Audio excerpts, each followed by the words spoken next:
Sean bienvenidos a este video. En esta ocasión voy a hablarles sobre enfermedades cerebrovasculares, aunque antes de empezar a desarrollar este tema, hablemos un poco sobre la anatomía. Tenemos que el encéfalo es la parte principal del sistema nervioso central, donde este se encuentra cubierto por la cavidad craneal. Tenemos que este nivel embrionario se divide en tres regiones, que son el romboencéfalo, que se encuentra constituido por lo que es el bulbo raquídeo, una protuberancia y una prominencia dorsal, que es el cerebelo. Tenemos el mesencéfalo, que se divide en dos partes, que son los calículos superiores e inferiores, y el prosencéfalo, el cual se encuentra dividido en dos hemisferios, cubierto por la corteza cerebral, y esto se encuentra añadido las que son las masas de sustancia gris, los ganglios basales y el extremo rostral del tubo neural, el diencéfalo. Tenemos que este órgano se encarga de diversas funciones en la actividad vital, como son el sueño, sed, hambre, además de encargarse de las emociones. Su irrigación consiste en que la circulación arterial, tanto anterior como posterior, se comuniquen entre sí.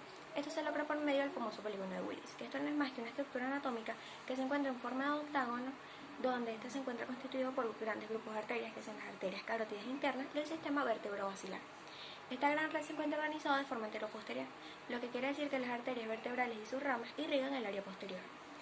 A través de este polígono fluye la sangre que irriga gran parte del encéfalo, y además que cuenta con un mecanismo principal, un mecanismo auxiliar, donde esto irriga las demás regiones del cerebro. Aunque esto también puede funcionar aún si alguna de estas arterias se lesiona o se daña. También tenemos que haya equilibrio del soporte sanguíneo proveniente de ambos hemisferios. Teniendo esto en cuenta, podemos empezar a desarrollar lo que es un SB, lo cual no es más que un trastorno grave y común que sucede a través de todo el mundo, lo cual provoca una alta tasa de mortalidad y de discapacidad. Tenemos que esto se caracteriza simplemente por un inicio agudo, donde hay un déficit neurológico en un periodo de 24 horas. Además, tenemos que esto refleja una afección focal del sistema nervioso central causada por un trastorno en la circulación cerebral. Tenemos que esto puede ser causado por diversas enfermedades, aunque la más común viene dado por procesos secundarios de arteriosclerosis hipertensiva o una combinación de ambas. Tenemos que los factores de riesgo se dividen en modificables y no modificables. En los modificables podemos hablar sobre la hipertensión, diabetes o inclusive el tabaquismo. En los no modificables tenemos lo que es la edad, un ACV previo o una historia familiar de ACV. Teniendo esto en cuenta, vamos a hablar sobre su clasificación. Estos se clasifican en dos grupos, que son los isquémicos y hemorrágicos. Empezando a desarrollar sobre el ACV isquémico, tenemos que esto lo conforman del 80 al 85% de los casos más comunes. Tenemos que esto no es más que un trastorno cerebrovascular que su causa viene dado por una insuficiencia circulatoria. Su etiología. Tanto las anomalías congénitas como lo son la alteración vascular de la arteriosclerosis, tenemos que esto a su vez daña o altera el mecanismo de compensación, lo que a su vez da como resultado una isquemia cerebral. Y los síntomas o signos subsiguientes vienen dados por una interrupción tanto intra o extracraneal de la irrigación cerebrovascular. Tenemos que las causas principales son por trombosis, émbolos o inclusive una placa arteriosclerósica. Esto va a depender también de otras causas. Tenemos que de reanudarse rápidamente el flujo sanguíneo en la región isquémica, el tejido cerebral se recupera y los síntomas desaparecen. Pero de no ser así y tardar algunos pocos minutos, tenemos que, además de haber un infarto, las lesiones neurológicas van a ser permanentes. Mayormente, los trombos vienen dados a nivel intracraneal, mientras que los émbolos suceden extracranealmente. Tenemos su clínica, la cual esto va a depender de la localización de la lesión. Empezando por la arteria cerebral media, tenemos que esto es una de sus ramas perforantes profundas, tenemos que esta es una de las más frecuentes, donde presenta síntomas como hemiplegia contralateral, además de hemianestesia, junto con una mianopia homónima. Además, se puede presentar afasia si se lesiona el hemisferio dominante o una apraxia o anosognosia, siendo el hemisferio contrario o no dominante. La arteria carótida interna, que esto da lugar a un infarto en las porciones centrolateral del hemisferio cerebral, sus signos o síntomas no se distinguen mucho de los mencionados anteriormente. La arteria cerebral anterior, siendo esta una de las pocas frecuentes, tenemos que ya logra afectar lo que son las porciones de los lóbulos frontales o parietales, además del cuerpo calloso, inclusive puede afectar el núcleo caudado o la cápsula interna. Tenemos que se puede presentar hemiplegia contralateral mayormente reflejada en la pierna, pérdida sensorial, puede haber inclusive una sensación de presión o de incontinencia urinaria y puede aparecer afasia o apraxia dependiendo del hemisferio que se lesione. Arteria cerebral posterior. Tenemos que esto puede lesionar diversas regiones. Mencionando algunas, tenemos las porciones de los lóbulos temporales y occipitales, inclusive el tálamo y hipocampo. Tenemos que esto puede presentarse en hemiplasia contralateral, además de una mianopia homónima contralateral, además de una pérdida hemisensorial o inclusive un dolor talámico espontáneo. Y por último, el sistema vertebrovascular, el cual irriga el tronco cerebral, el cerebelo y porciones de los lóbulos temporales y occipitales. Tenemos que una oclusión en una de sus ramas viene ocasionando signos cerebelosos, cerebrales, sensoriales o corticoespinales, mientras que una oclusión en toda la arteria basilar puede presentarse síntomas como oftalmoplagia, pérdida de la conciencia o inclusive anomalías pupilares. Los subtipos. Tenemos el ACV transitorio, el cual viene dado por anomalías neurológicas que en un periodo breve, que es menor a 24 horas. Además tiene un inicio súbito, mayormente lesiona lo que son la arteria carótida interna, la media cerebral o inclusive vertebrovascular. El ACV en evolución. Tenemos que esto viene dado por defectos neurológicos que van aumentando en un periodo de 24 a 48 horas. Además, tenemos que esto da lugar a un infarto que va aumentando de tamaño o un edema progresivo. Y esto daña mayormente a lo que es la arteria cerebral media.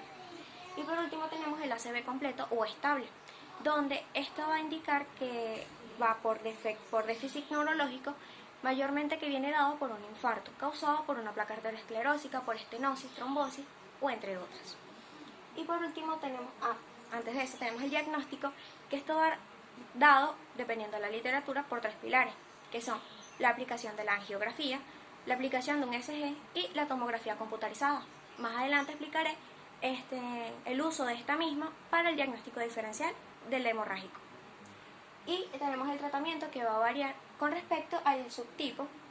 En ACV transitorio se debe aplicar mayormente el medicamento de ASA, 300 miligramos, más 75 miligramos de clopidogrel, además de 80 miligramos de atorvastatina.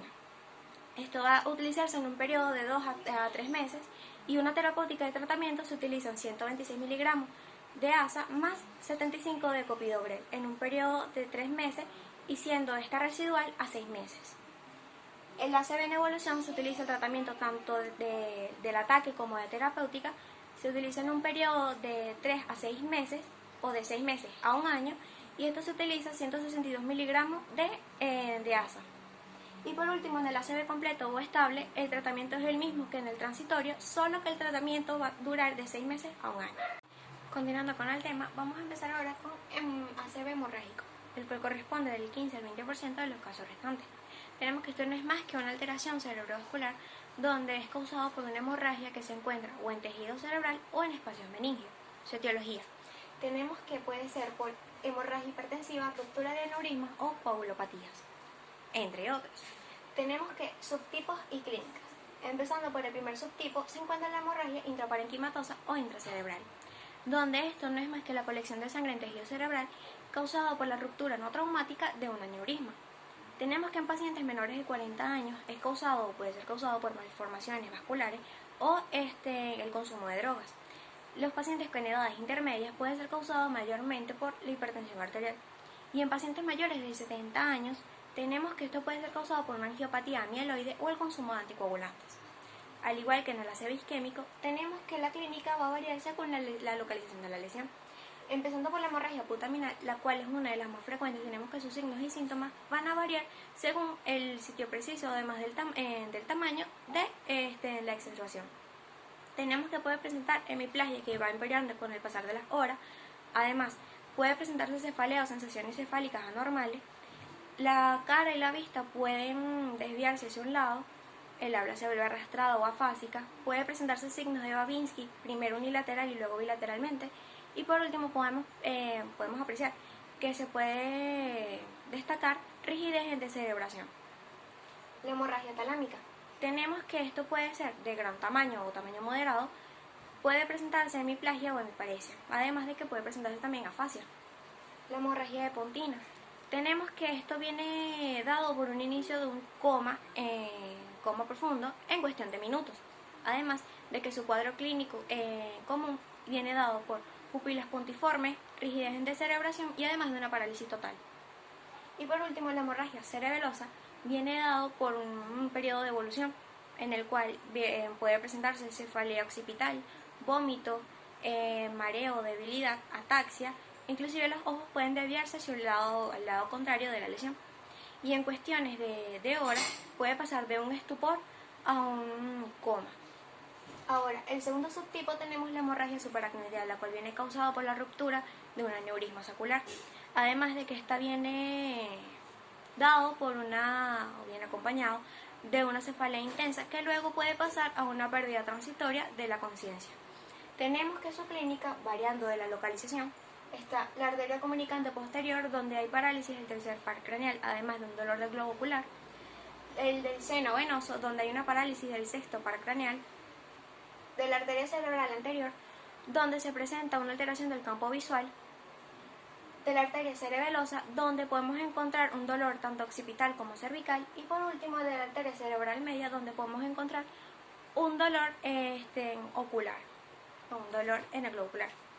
Tenemos que su diagnóstico, aquí destacando el diagnóstico diferencial, podemos encontrar que a diferencia del ACV isquémico, donde se realiza la tomografía computarizada, solamente para descartar el ACV hemorrágico, debido a que en un periodo de no menos de 24 horas no se van a presentar alteraciones en la tomografía, siendo o presentándose solamente el ACV isquémico.